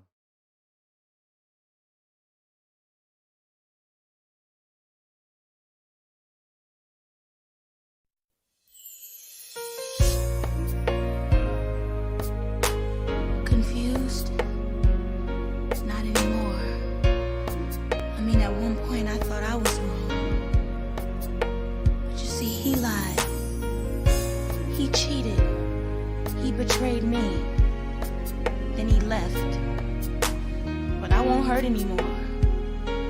'Cause now, all my pain is gone. So long. So long to all my pain.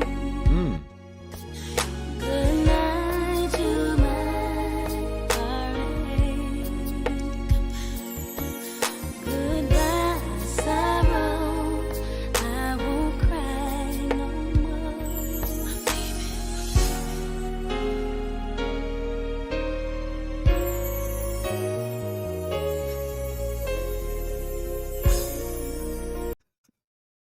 I'm sorry. Heart status not broken, not bleeding, 39 degrees. That's kind of funny visuals right here. I just pulled up lyrics. and they're Googling, I miss you only when I breathe.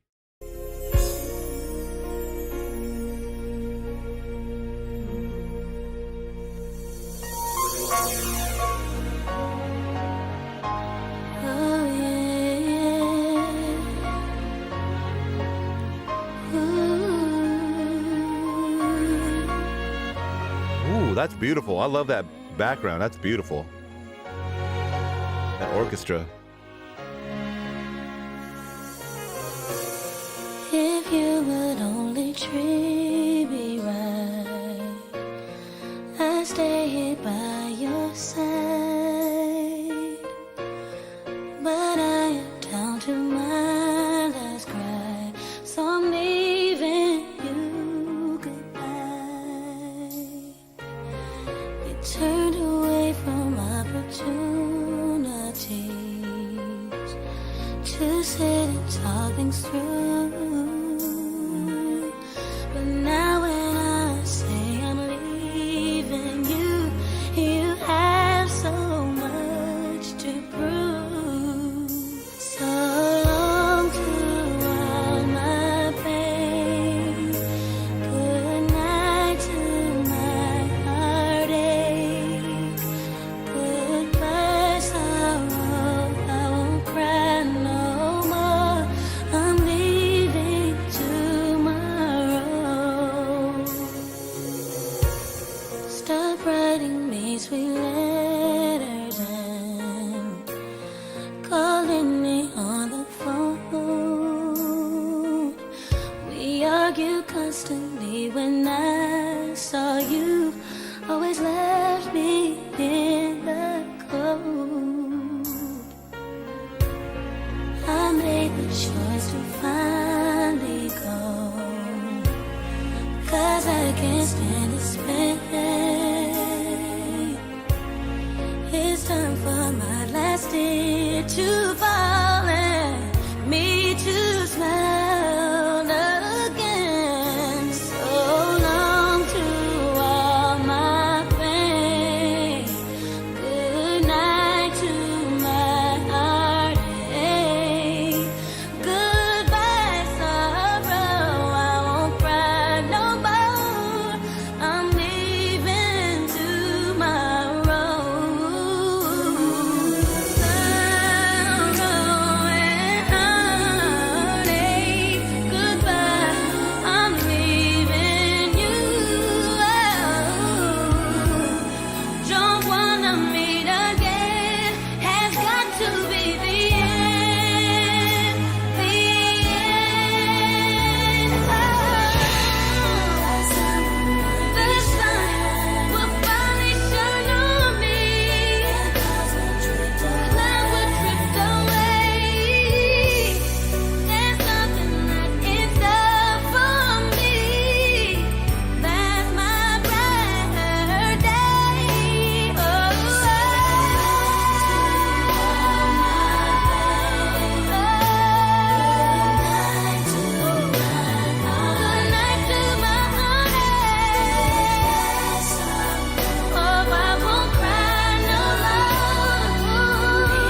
was deep, man.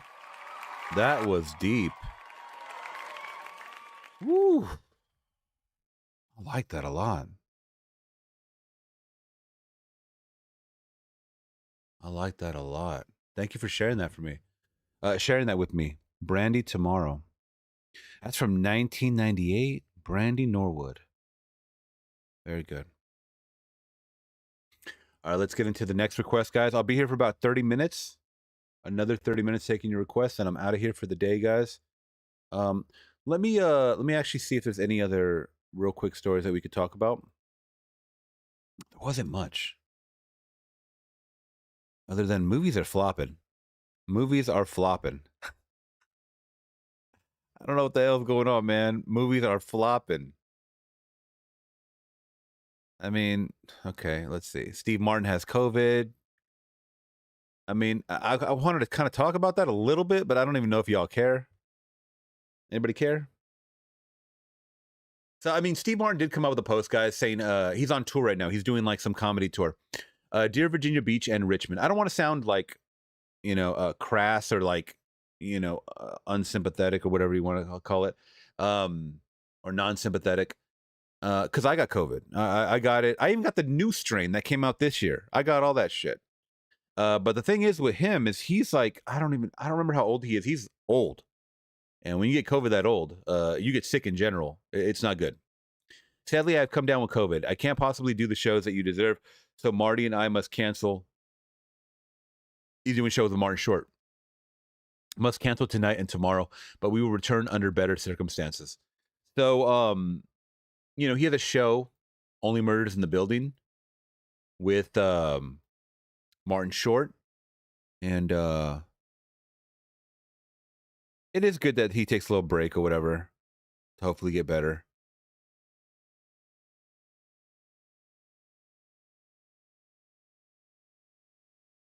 I got to show y'all this, though. This is one thing I have to show you. This is one thing I have to show you. Let's load this up real quick. I saw this and I was like, this is the greatest thing. The greatest thing I had seen all day. I hate when the people don't know how to fucking post up videos, man. So I got to manually do it myself. Let's do this.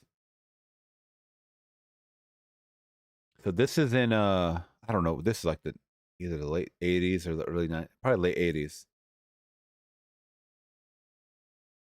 Just give me a moment of your time, guys. Give me a moment of your time. You guys will appreciate this one.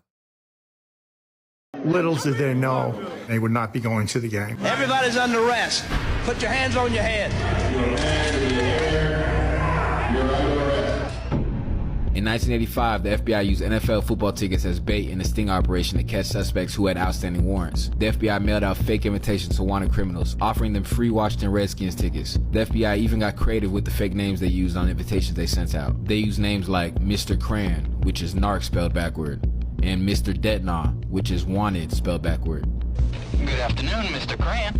I received a letter from you for a brunch on December 15th. Did it say that you had won 2 complimentary tickets to the Redskins and Cincinnati Bengals game? Yes, sir. Congratulations. Thank you. The sting was set up at a Washington, D.C. hotel. The suspects arrived thinking they were attending an exclusive celebration before the game. The criminals who showed up were excited to be there and to go. Guys, is this not the greatest shit ever? Wanted criminals sent these fake NFL Super Bowl tickets. I don't know if it was a Super Bowl or just a game. Sent these football tickets, NFL tickets. They all meet in one room and they all get captured. They were wanted men. Wanted men. To the game. It's Washington. To make it seem more realistic and to truly go undercover, FBI agents had to wear disguises. Some posed as janitors, others were cheerleaders, and even mascots were used so the agents could blend in. Once the suspects arrived and confirmed their identities, the agents led them to a conference room. And once they were settled into the room, the SWAT team would burst in through the door and arrest them. We really have a big surprise for you today. Everybody's under arrest. Don't move. Put your hands on your head.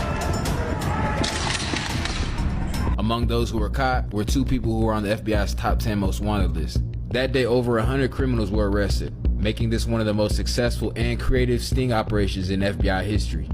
They were asking from the bus, can I still go to the game? What happened to the game?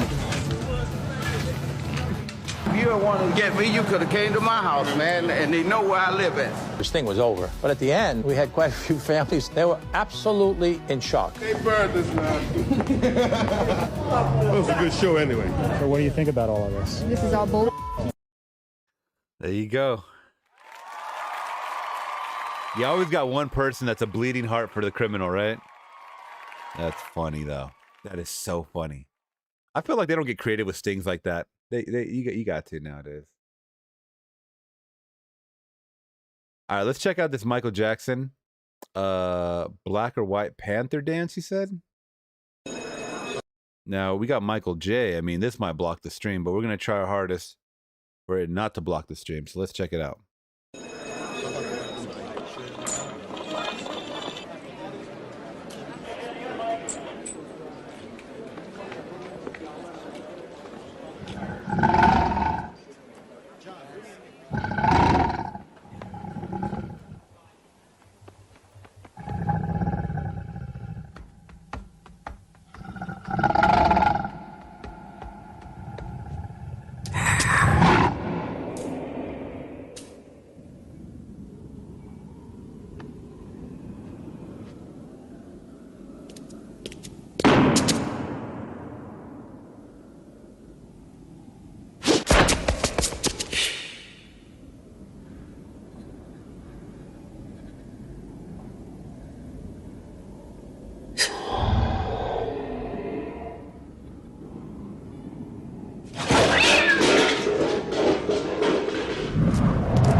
So can we end this debate once and for all? Was it really Vertilago or was he skin bleaching? What do you guys think? I need to know.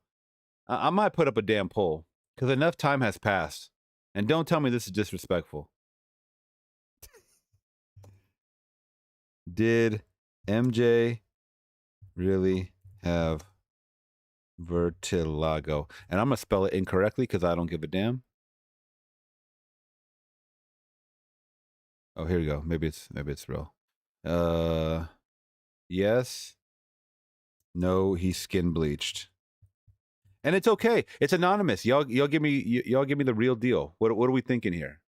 Give me the real deal. I don't give a damn what the report said. Give me the real deal of what you think.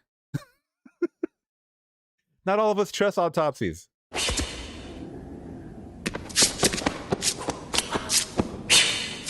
Also, why would an autopsy say that he died of vertigo? He didn't die of that. Why would an autopsy say that he had vertilago? That makes no sense. I mean, maybe I'm incorrect. Isn't the autopsy only supposed to have what you died from? Why would it mention vertilago? Unless that was some kind of culprit to him dying. And once again, I'm ignorant. I'm dumb. I went to the public school system.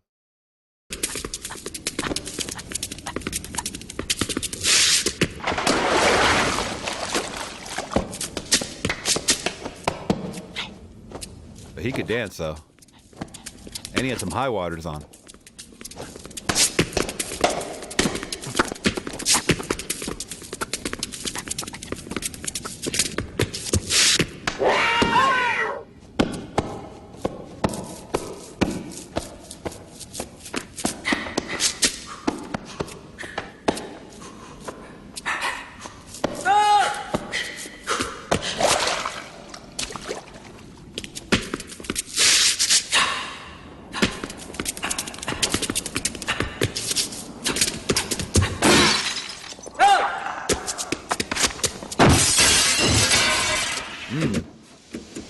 Smashing out racism, smashing out all the hate symbols. Hold on. I saw what the first one said. What did that one say? He's getting really no something. Oh, wetbacks. Oh, can I not say that? I don't know. I don't know if I can say that. Sorry.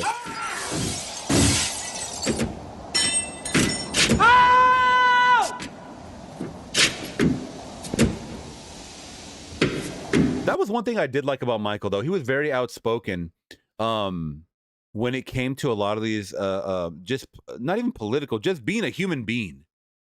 Like being good to thy neighbor, right? He didn't like the racial slurs. I know that because I you know, he mentioned it a lot in some of his songs and stuff like that. And a lot of people didn't like that he actually said the words, some of the words, even though he was speaking of a perspective of this is what they're saying. You know what I mean?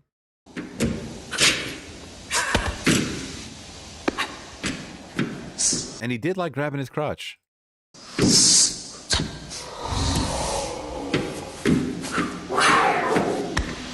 I'm going to be honest. No guy on planet Earth grabs their crotch like this. Using these two middle fingers. You know who does that? Women. That's a women thing.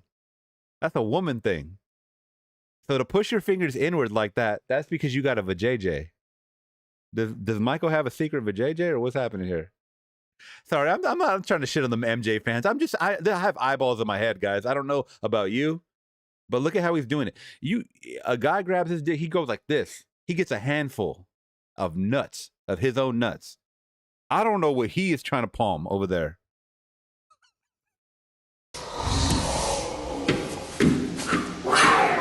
He's rubbing something. He's rubbing something.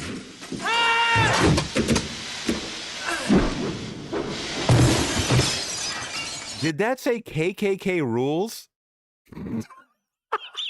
I don't even think some white supremacist would put that. But I get it. I get it. It's a serious video.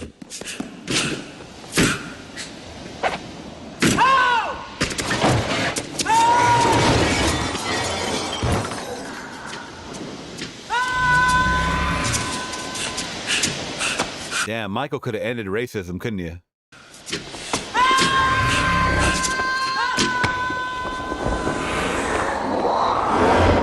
Definitely feeling himself. I think Michael was asexual, man. Isn't asexual when you only like have sex with your I'm an idiot. What is it called when you're like you don't have sex or whatever and you're just like into yourself or something? Isn't that called something? Because he's definitely that.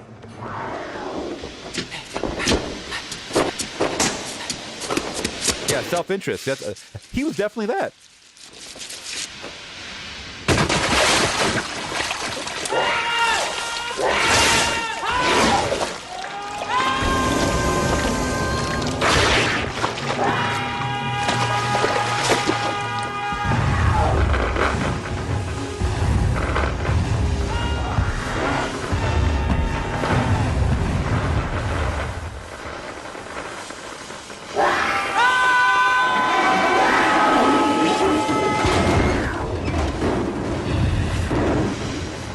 I've never seen this.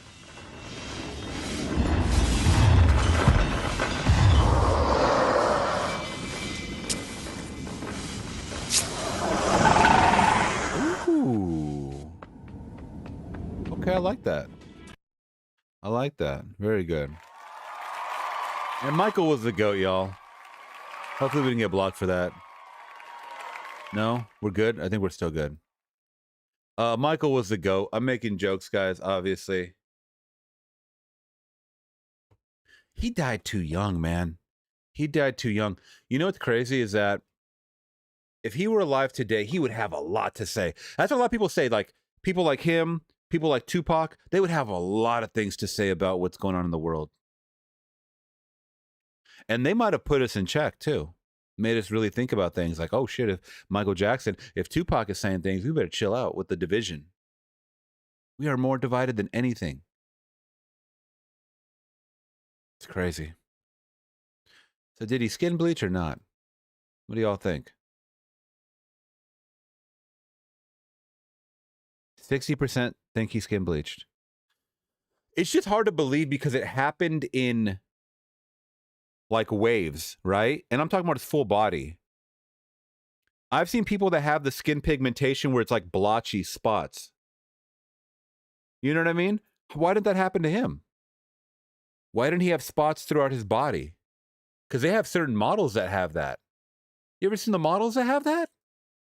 There's a model, I forget her name. Model with vertigo. Oh, it says vertigo. Vertigo. Yeah. What? I mean... Oh, shit, my bad, y'all.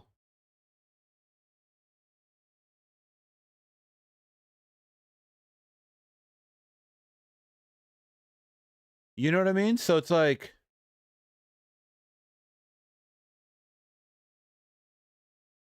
Why didn't this happen to Michael? If you look at images, and I'm not saying that he didn't, I'm just saying it's hard to believe it that didn't happen like this. Planet is saying, how many more kids would have been molested though? Hey, bro, you know what? He was acquitted of that. So I don't know what else to say. You know, but then again, so is OJ. So I don't know what else to say. I still don't know my thoughts on it because I've seen so many damn documentaries. I've seen so many damn documentaries. Winnie Harlow. So many documentaries that kind of contradict what you're saying right now. She's very pretty though, this woman, whoever she is. Winnie Harlow. Okay, let's see. Proof. Here we go. Vertigo proof. This is not real, is it? What? This can't be real. Bro, this is AI. Man, stop it. This is AI. Look at the original picture. This is the original picture. And then they turned it into this. Facebook, stop it, bro.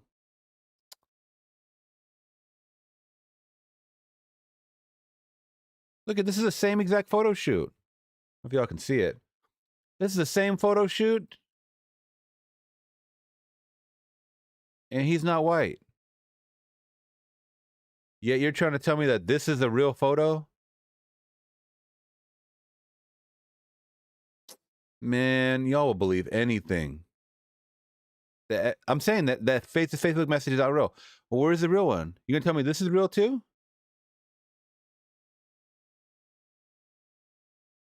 This doesn't look real either.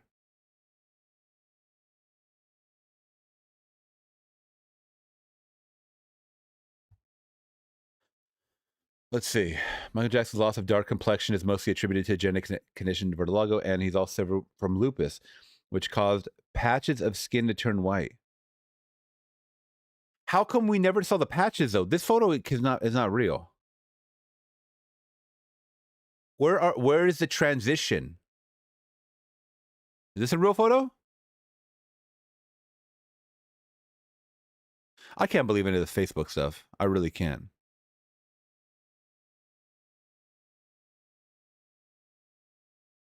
Every single photo looks like an AI photo. All right, let's see what the TikTok doctor says, because that's always true. Ryan Howe did one of the greatest singers of all time bleach his skin. Michael Jackson suffered from a condition known as vitiligo, in which the body attacks its own pigment. Oh, vitiligo. My bad. I was saying vertigo the whole time. Was later confirmed on autopsy. He was found to have large amounts of this Benequin cream, which is a bleaching cream used by patients with vitiligo to lighten their skin to match the vitiligo lesions. This is how he went from looking like this, to this, to this, and finally to this with a little plastic surgery. Okay. A little plastic surgery. You got that wrong. Okay, so it was a little bit of both. A little bit of both. Okay, now I have a better understanding. Because yeah, he doesn't want to walk around with patches, so he used skin bleaching cream so it could even out and match. Ah, okay. Probably a little makeup too. I mean, you know, he's in the makeup wardrobe department and stuff like that, and to even it all out. Okay, that makes more sense about the transition. I was always wondering, where are the spots at?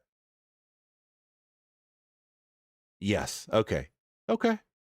And I can admit when I was wrong. I believe that seems like the most plausible. All these damn photos look fake as hell. I'm being honest.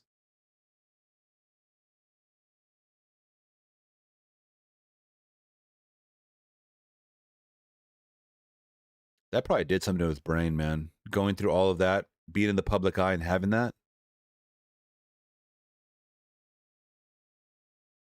But stop it with these photos, man. Stop it. Stop it with this. That ain't real. Nobody questions it. Everybody keeps reposting that. Look at this. Look at this. See what I'm saying? Please do not believe the hype, guys.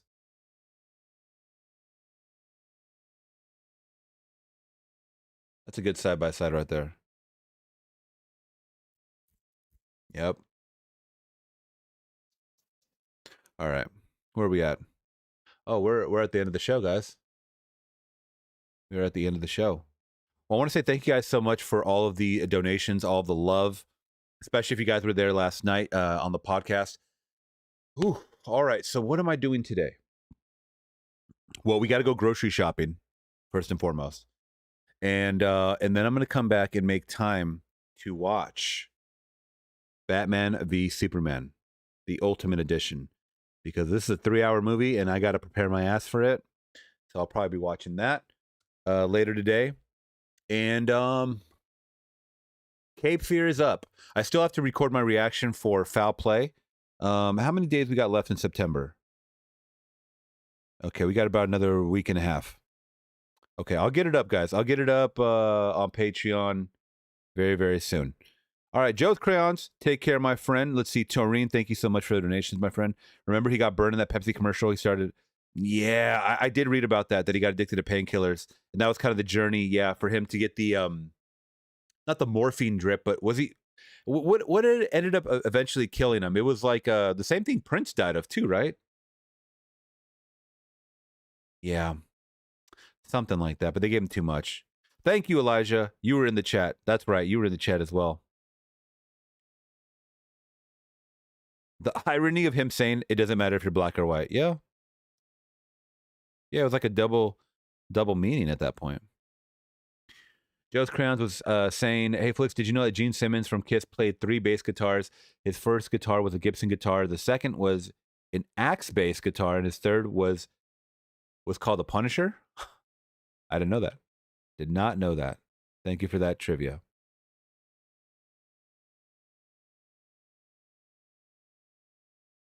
Yeah, let's get that biopic coming too, by the way. The Michael Jackson biopic keeps getting pushed back. Taurine, you may hate me for this, but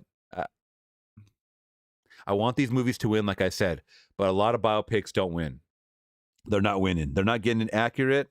Paris Jackson already came out. We talked about it. She was very critical of the script, I believe, and saying a lot of things were not accurate. So that's the worst, right? When a biopic doesn't get things right. I don't know. Especially when they reach out to the family and the family's like, no, you're getting it wrong. You know, at least trust the family. I mean, I don't really know what the other than Paris Jackson, I don't know what everybody's saying. Yeah, here's a kid that's playing Michael. I don't know if he's an unknown Jafar Jackson. Is he also a Jackson? What? Wait, what?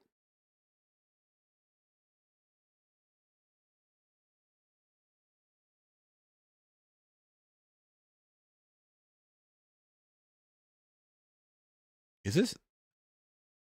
Oh, never mind. I'm sorry. I don't know why I said that. This is Juliano Cruz Valdi. Oh, this is okay. They're gonna have different. They're gonna really damn tackle his whole life. Good. Okay, because he had his whole life was a movie. So this is young Michael. Jafar Jackson is gonna be late, maybe early 20s. Michael, the late singer's 27-year-old. His nephew is. I'm sorry, you can't see it. His nephew is going to be playing Michael. Why didn't I know that? That's weird. Okay, here's the cast, by the way. I haven't even gone over this. Judah Edwards and Ryan Hill as Tito Jackson. All right, Tito. So we got Tito through the years. I didn't know much about this family, so I hope they do it justice. Jalen. Then we got Hunter, Jalen Landon Hunter and Trey Horton as Marlon Jackson. Nathaniel Logan McIntyre and Joseph David Jones as Jackie Jackson. Jackie Jack? I've never heard of any of these guys.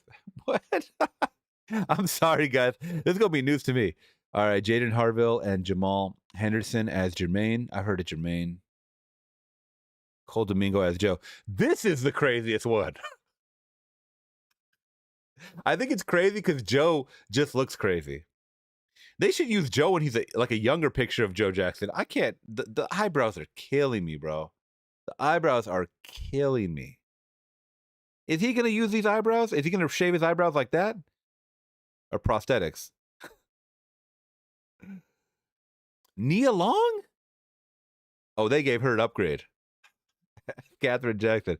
They gave her an upgrade. Nia Long still looks great in her age, by the way. I love Nia. She's a really good actress, especially in the early 2000s. Late 90s, early 2000s. Miles Teller?